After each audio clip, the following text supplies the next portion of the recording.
mu rugamba rwa none aho imbaraga z'ibihugu zipimirwa ku bushobozi bw'abasirikare b'intoranwa abazwi nka Special Force. Hari unit nkeya zabaye ubukombe mu gucengera, kwica no gutungura abanzi bazo. Aba nibo basirikare b'intoranwa baba baratoranyijwe mu bihumbi by'abandi basirikare basanzwe. Bahabwa imyitozo ikakaye y'agashinyaguro kandi bagashyirwa mu miterere y'ubuzima iteye ubwoba ku buryo undi wese bitamworohera kuba muri ibyo bihe. Aba nibo bantu baba bafite ubuhanga bwo kwinjira ahantu hose badatewe ubwoba, naho ni babandi babasha gukora misiyo z'umwihariko batavumbuwe cyangwa bakarwana mu bihe bikomeye kurusha ibindi bihe byose umuntu usanzwe ashobora kunyuramo. Niyo mpamvu cyegeranyo cya none tugiye kurebera hamwe Special Forces ziteye ubwoba kurusha izindi ku isi. Abasirikare badakangwa n'icyo ari cyo cyose, bafite ubumenyi, intwaro n'ubushobozi buhebuje bwo kurwana n'abanzi b'igihugu cyabo. Hari Special Forces tuzi ko zikomeye cyane ku isi.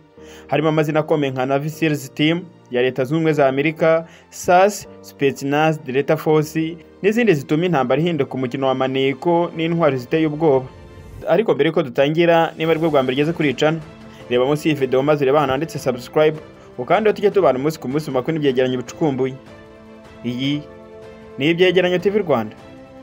Nge ndi Theogene.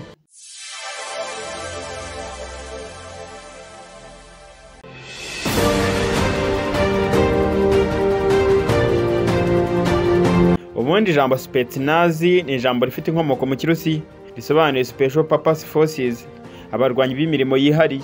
Iri zina rikunze kwerekana ko ingabo zidasanzwe za Russia zikora ibikorwa by'ubutasi, ibitero bya gisirikare bihambaye no guhangana n'abanzi b'igihugu cy'Uburusiya. Mu buryo busanzwe Spetsnaz igizwe n'amatsinda atandukanye y'ingabo zidasanzwe zirimo iz'igisirikare Gru Spetsnaz, iz'igipolisi FSB Spetsnaz n'izindi zitandukanye. Dore uko Spetsnaz igabanyije mu matsinda. Ubundi itsinda rya mbere ribanza ni Gru Spetsnaz. Iki ni igice cya Military Intelligence Directorate GRU gishinzwe ubutasi bwa gisirikare no gutunganya ibitero bya gisirikare bidasanzwe. Iki gice kijya gihabwa imirimo yo gucengera mu birindiro by'abanzi, kwica abayobozi bakomeye no gukoresha ibitero bya gisirikare byihuta, kandi bagakoreshwa imyitozo ikomeye cyane bigoye kwihanganira n'undi muntu uwo ari we wese usanzwe. Iki gice cyamenyekanye cyane mu ntambara ya Afghanistan hagati y'umwaka w'1979 no mu mwaka w'1989, intambara yo muri Chechnya no mu bikorwa bya gisirikare muri Ukraine.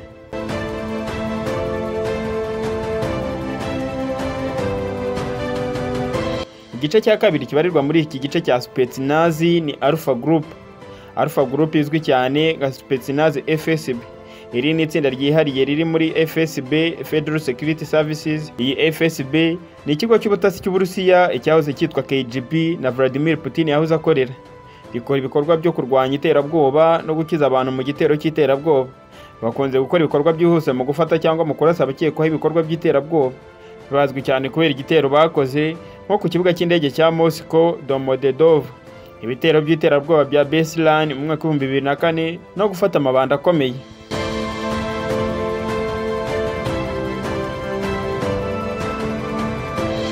Ikindi gice kizwi cyane cya Spetsnaz ni Vimpel. Iyi ni Spetsnaz FSB.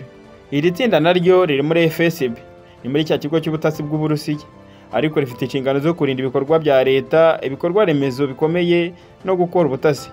Bazwiho kuba abahanga mu gucengera ahantu hakomeye no kwica ibihangange. Irindi tsinda rizwi cyane ni SOBR, ni Spetsnaz ya polisi. Iki ni igice cya polisi yihariye, gifite ubushobozi bwo guhangana n'amatsinda y'abahezanguni barurwa mu byaha no gutabara mu bihe bidasanzwe. Basanzwe bafite imyitozo ikomeye cyane ijya kumera nk'igisirikare. Bakunze gukoreshwa cyane mu bikorwa byo gufata ibyihebe no gukumira ibitero bya gisirikare. Ikindi gice kizwi cyane muri Spetsnaz ni OMON. Iki ni igice cya polisi gishinzwe gutabara mu bihe bikomeye, ahanini mu kwinjira mu mitwe y'abahezanguni no kurinda umutekano mu bihe by'imvururu. Bakunze gukoreshwa mu bikorwa by'amatora, kwirukana imyigaragambyo no guhangana n'abagizi ba nabi. Reka tugaruke noneho ku mateka ya Spetsnaz. Ubundi ibitekerezo byo kujya Special Forces mu gihugu cy'Uburusiya byatangiye mu ntambara y'isi ya kabiri, aho Uburusiya bwashakaga ingabo zidasanzwe zo gucengera mu mirongo y'abanzi. Mu mwaka w'1950 kugeza mu mwaka w'1970, Spetsnaz yakajije imyitozo igira uruhare mu bikorwa by'ubutasi n'ibitero byihariye ku isi hose. Mu mwaka w'1979 kugeza mu mwaka w'1989 mu ntambara ya Afghanistan, Spetsnaz yagize uruhare rukomeye mu guhangana n'inyeshyamba za Mujahideen, aho bakoreshaga ibitero bya gisirikare bidasanzwe. Mu mwaka w'1990 kugeza mu mwaka w'2000 mu ntambara ya Chechnya, Spetsnaz yakoze ibikorwa bikomeye byo kurwanya iterabwoba n'imitwe y'inyeshyamba yo muri Chechnya. Mu mwaka wa 2014 kugeza 2023 ibikorwa byo muri Ukraine, Spetsnaz yagize uruhare rukomeye gufata Crimea muri uwo mwaka. No mu ntambara iri kubera muri Ukraine ubu ngubu na Spetsnaz ikaba yarakomeje kugiramo uruhare byabo mu bijyanye n'ubutasi n'ibindi. Ubundi abahanga bamwe bavuga ko iri tsinda rya Spetsnaz ari rimwe mu matsinda agira ubugome bukabije kurusha izindi, ndetse bamwe bakemeza ko iyi Spetsnaz ari yabifite imyitozo ikakaye kurusha ibindi byose bisigaye mu isi. Spetsnaz imenyerewe imyitozo igoranye cyane ikubiyemo ibi bikurikira: kurwana n'intwaro n'amaboko, bakoresha uburyo bwa sistema, ubuhanga bwo kurwana bwa gisirikare.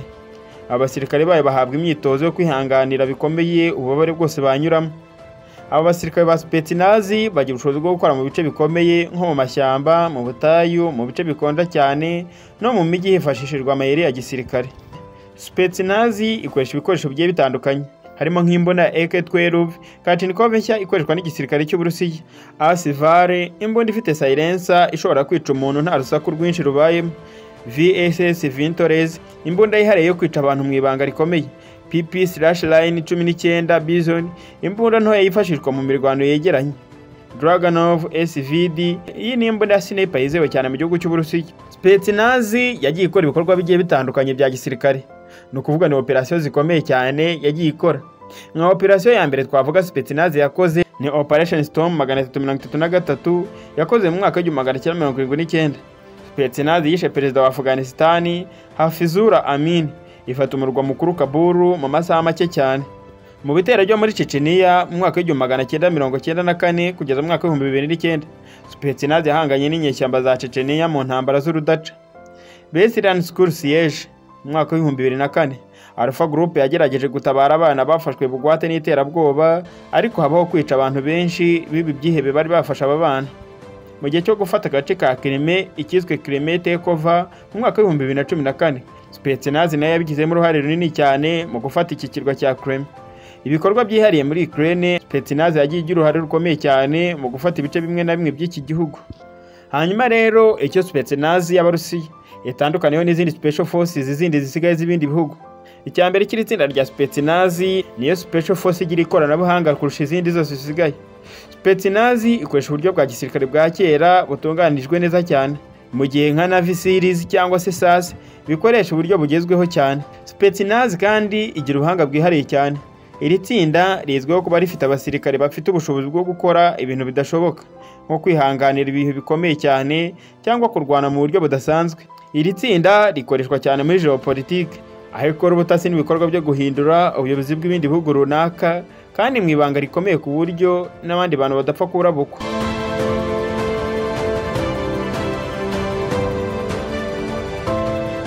Ubundi Spetsnaz ni imwe mu ngabo zidasanzwe zikomeye cyane ku isi.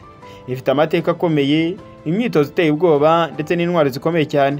Kubera ubushobozi bwayo bwo gukora ibikorwa bidasanzwe, ni kimwe mu bigize imbaraga zikomeye cyane z'igisirikare cy'Uburusiya. Hari icyo wifuza ko twakubwiraho, twandikire muri comment. Kandi niba ari bwo bwa mbere ugeze kuri iyi channel, reba munsi y'video maze ureba hano handitse subscribe, ukanda tujye tubana umunsi ku munsi makuru n'ibyegeranyo bicukumbuye. Iyi ni Ibyegeranyo TV Rwanda. Nge ndi Theogene.